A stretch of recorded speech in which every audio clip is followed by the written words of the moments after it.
I'd like to welcome Casey Sheahan to our interview series Out and Back. And Casey, welcome to Out and Back. Casey's an old friend, and we started out a long time ago in the outdoor business, and I mean a long time ago. He is currently the CEO of Sims. He has had good runs as CEO of Patagonia and Kelty, and it goes on and on. And the one thing I will have to say, he's one hell of a CEO, but he's a better fly fisherman. So that shows you how good a fly fisherman the man is. So, welcome, Mr. Sheehan, to Out and Back. Paul, thank you for having me. Psyched to have a conversation with you today. So I did want to ask you a personal question here with regard to how I knew, did you start at Merrill, or how did you get started in the outdoor business? Well, I was an editor and publisher of Powder Magazine back in the 80s. And then that morphed into a job as a category marketing leader for Nike in their ACG business, which is their outdoor business back in the early 90s. And I did that for about 4 years. Then got hired by Merrill to become VP of marketing for all their footwear divisions and their ski divisions under the Track and Karoo brand names. So that was sort of the beginning of getting into the heart of the outdoor industry. And then when Merrill was sold to Wolverine, I stayed for about a year and went from there to Patagonia, to Kelty, and then to Patagonia. So as you can see, it's kind of a checkered past. I can barely remember it all. Well, yeah, and me too. And I kind of walked that path with you. So I was trying to write all this down, and I went, well, that's why. And I just said, and it goes on and on. Yeah, truly. One of the things that I want to start this conversation with is, how has the fishing industry been affected by the clogged supply chain, inventory, raw material problems, pricing pressures? Has it been affected? Absolutely. I don't think there's any industry today with any public or private company that doesn't have some sort of supply chain disruption if they're not in complete control of everything that goes into their product, i.e., say the chemicals you put into paints, the chipboards you put into a sonar fish finder, to our products. We source Gore-Tex laminate waders material from different sources and bring them to our factory in Bozeman, Montana, and assemble them there. All the supply chains that used to be kind of predicated on just-in-time manufacturing and getting the goods right on time and then delivering them, which kind of cut down on your working capital usage, that has gone by the boards now. People are desperately trying to get whatever raw materials they can, trying to schedule production far in advance of what were customary lead times in the past, which would normally be, say, in apparel, 6 months from order to delivery. Now we're having to order 9, 12 months out in advance, anticipating that there's going to be some disruption somewhere along the way, whether in clogged ports with insufficient containers, the price of containers going from $2,500 a container to $25,000, so a 10x increase in the cost of shipping goods. Rolling blackouts in China as they try to move off of a carbon-based fuel supply to more sun-driven, wind-driven technologies. Just everything is causing this to happen. And really, at the beginning, this was driven by COVID. That factories in Asia just couldn't get the workers they needed, and as a result, they slowed down. They stopped working for periods of time, and then the vaccinations were slow to come in. And as they started to get working, if there was any outbreaks of COVID, they had to shut down. It's been a stressful time. If you're a sales or operations guy, I hope you have a good, healthy prescription for tranquilizers or some fine bottles of vino down in the basement. Because hold on just a sec. We have somebody ringing the doorbell, and I have a English setter here that is our guard dog. Well, that's probably that package from China that you were hoping to get 2 months ago. It's just Well, now arriving on your doorstep. yeah, exactly. And in between the port in California and in Salt Lake City, there were three truck drivers that were involved. So, Wow. Yeah. so well, the one another thing that I'm very interested in is how, do you have a lot of product just do you have a lot of product now hanging off the shores of like Long Beach and Los Angeles? And Well, go ahead. and if so, are you having problems getting that from the West Coast to Bozeman? Yes, well, we ship. Fortunately, we bring our product into Seattle. Maybe not quite as affected as San Pedro, but then we have a distribution center in Seattle that ships to the rest of the country and in the world. And a lot of our product ships directly from factories, whether it's our Bozeman wader facility or factories in Asia, directly to our international partners. So it just depends. But there is slowdown, clogs, empty container, and a lack of container availability everywhere in the world right now. And that's what, seeing 120 boats parked off of San Pedro, dragging their anchors through, oil pipelines because they got nowhere to go. And they're sitting out there waiting to get the green light to come in and offload the, 1,000 containers they have on their boats. That's a time consuming process right now. And it's a traffic jam that's everywhere in the supply chain. So what is this doing?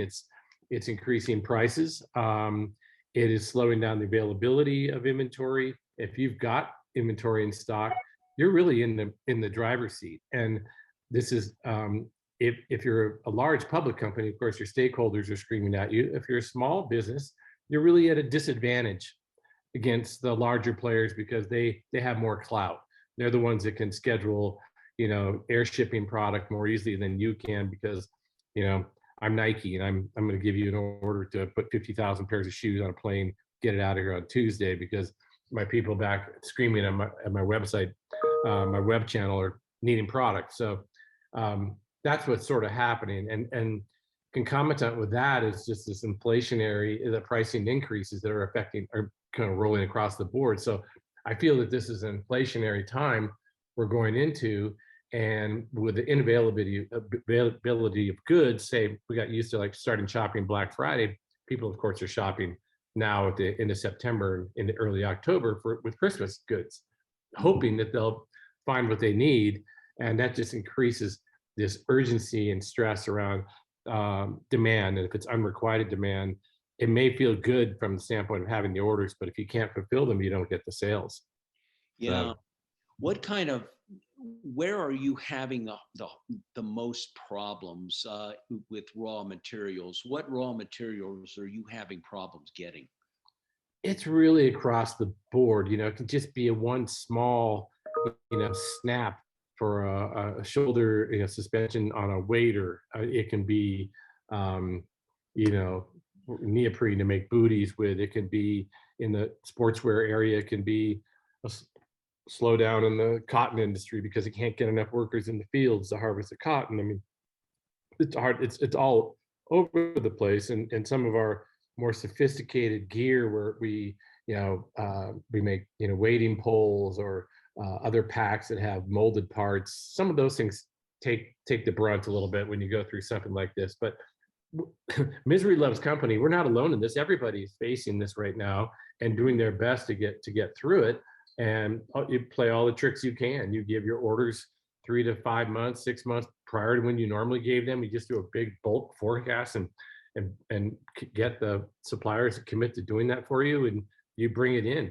But the days of just in time are over right now because you have to you'll have to hold on to some inventory for some period of time if you're lucky enough to even have it in stockpile.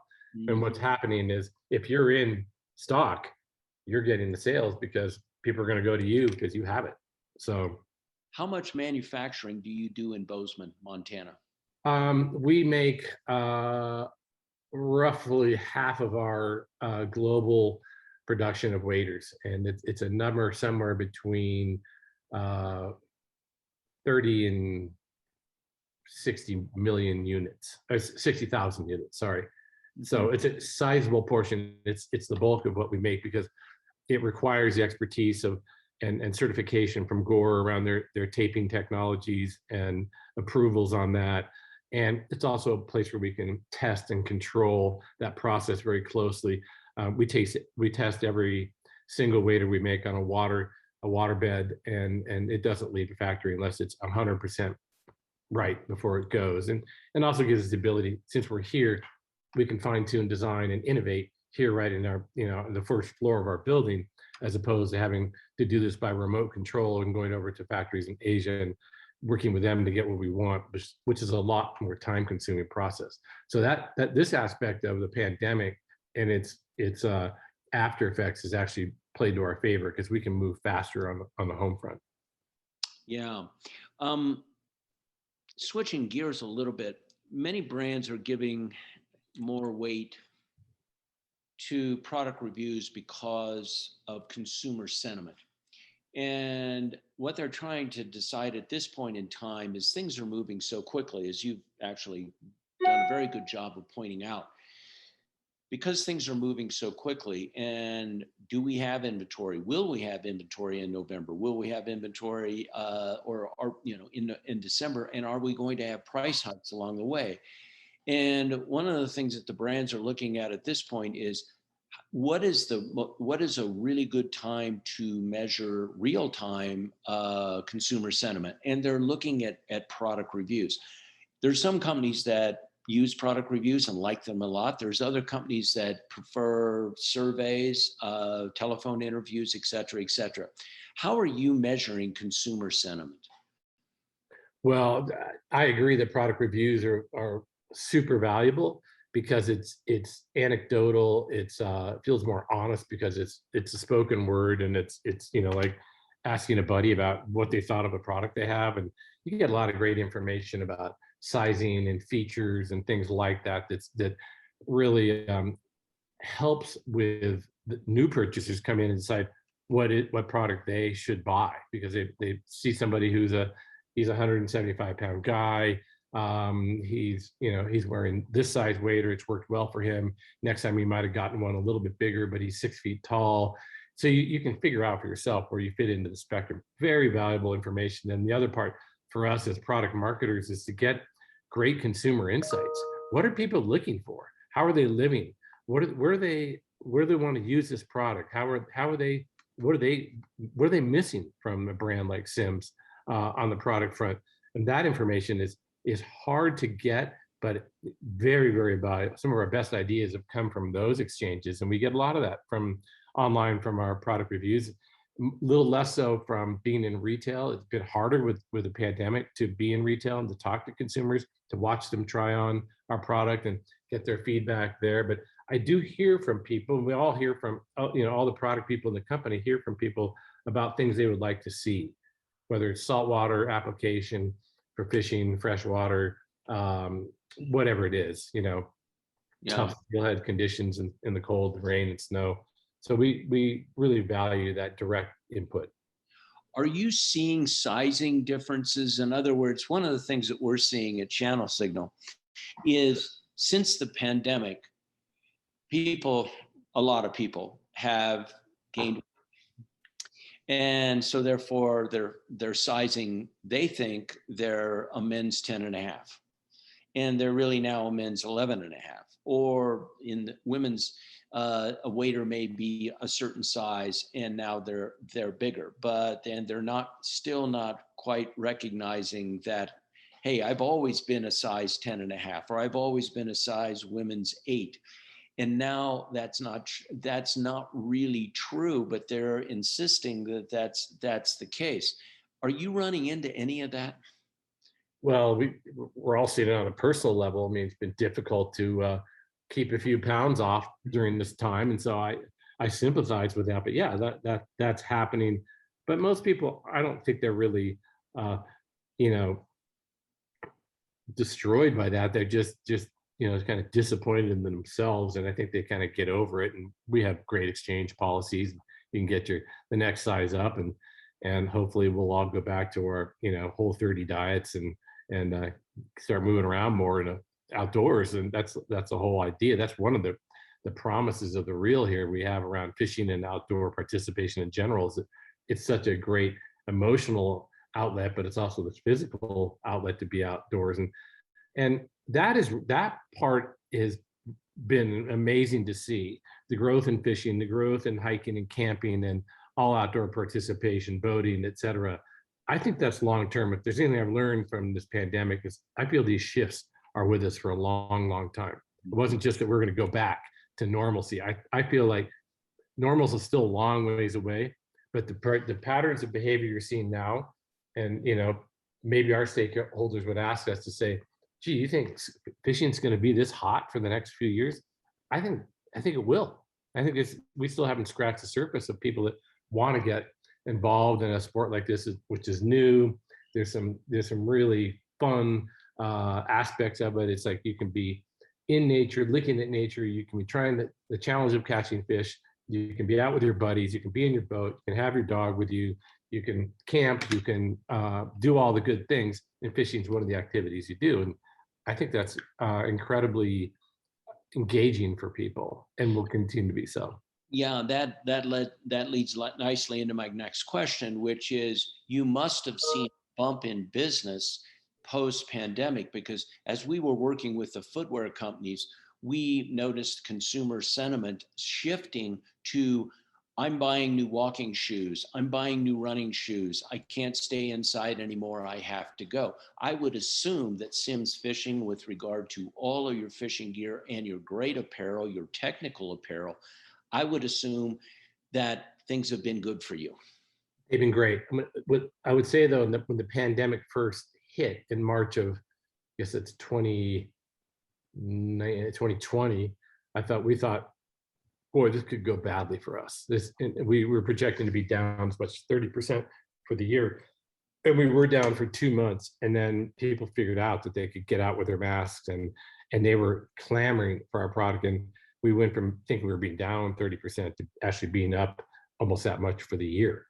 And the problem was that we slowed down our supply chain, thinking that we were backing off on some future forecasts, and to get the factories and re-engage. That was a difficult part, is to get back up to speed to that new, higher sustained growth that we've been enjoying ever since. And but I think that this is going to be with us for a while. We just don't know how high up is, and when there's so many people doing it, that there's pushback because the venues are getting crowded, the rivers are getting over. I mean, you fish the Madison, I do too. You see when you've got 180 boats on the river, and that many more guide boats in a day, it kind of diminishes from your enjoyment. So you got to figure out ways to go to other rivers or do it in the off hours, and there's ways to get around that. But we are loving our resources to death, because it's the only place where you can get out and recreate in a healthy fashion. And it's, you just hit it right on the head. It's safe. And that's what we heard from consumers over and over and over again in reviews. I'm going outside because I don't have to worry out there. Right. I'm not going into a bowling alley or a bar or some other COVID, producing venue. I just assume stay out and breathe some fresh air and not even have to wear my mask. So another question for you. One of the things that we're also noticing with regard to consumers is they are really attaching themselves to brands that stand for something. Now, as the CEO of Patagonia, I mean, that's probably the leader with regard to social media causes, particularly the environment. And how has Simms embraced that? Let's make this a better world, and here's the associations we've attached to. Yeah, for us, it is a little different because we can't out Patagonia. When we launched our new kind of brand statement, which is Yet One Life, Fish It Well, underneath that umbrella was a couple of different things going on. One was the emotional benefits of fishing, and secondarily, and doing it in a quietly competent way with great gear, great quality gear. But the third component of it was we knew that we had a job to do and to do a better job of growing our support of fisheries and habitat protection. And we didn't want to try to bite the elephant all at one time. We're taking smaller chunks. So we've always had support for Trout Unlimited and for Bonefish Tarpon Trust, but that's just money. But we decided to take on a $250,000 investment in the Gallatin River with in concert with Trout Unlimited to go work in our backyard, local waters, and to do everything to make our own fishery here as healthy, as productive, as clean as possible. And so that's a really community engagement, but employee engagement kind of deal where our employees take off every other week and go out and clean stream beds and report on stuff that's going on and just take ownership of that river. And we could duplicate that model all over the country. You think about, the backyard of where you are in Utah or down in the Front Range of Colorado, anywhere in any part of the world, lakes, streams, rivers, ocean, they all play to this. And so we'd like to increase that as time goes by, because it is critical to a new, younger consumer that's coming into our business to know that we walk the talk around environmentalism, but also socially, from the standpoint of inclusivity and other aspects of welcoming more people into the sport than just the rich white guys that populated fishing for so long. That's also important too. So women, ethnic minorities, whoever, we just want to let them know that they're welcome to be a part of this as well. And we're not just a snobby fly fishing brand anymore. A very sizable part of our business, probably 30%, is geared towards gear fishing with conventional tackle. We support bass master ambassadors and other kind of saltwater and freshwater guys that fish with lures and plugs, and that's part of our deal too, because we make the best clothing for them when the weather's bad. And I think they sort of like the halo of the brand as a top end, innovating, quality, performance oriented brand. So we're getting more connection to that group too, and it's been exciting to watch. And I think there's acceptance with most of the fly fishing community that all right, these guys can really fish too. Just because we wave a fly rod around doesn't mean we're the best thing since sliced bread. These guys can really get after it. So that's been fun. Yeah. Well, it's been fun to talk with you, Casey. Casey, you've been a good friend for a long time, and appreciate you coming on Out and Back. And some of your comments, again, I'm sure it's going to resonate with our audience. And thanks again, my friend, for joining us. All right, you take care. Best to Allison, and hope we'll see you up in the upper Madison before too long.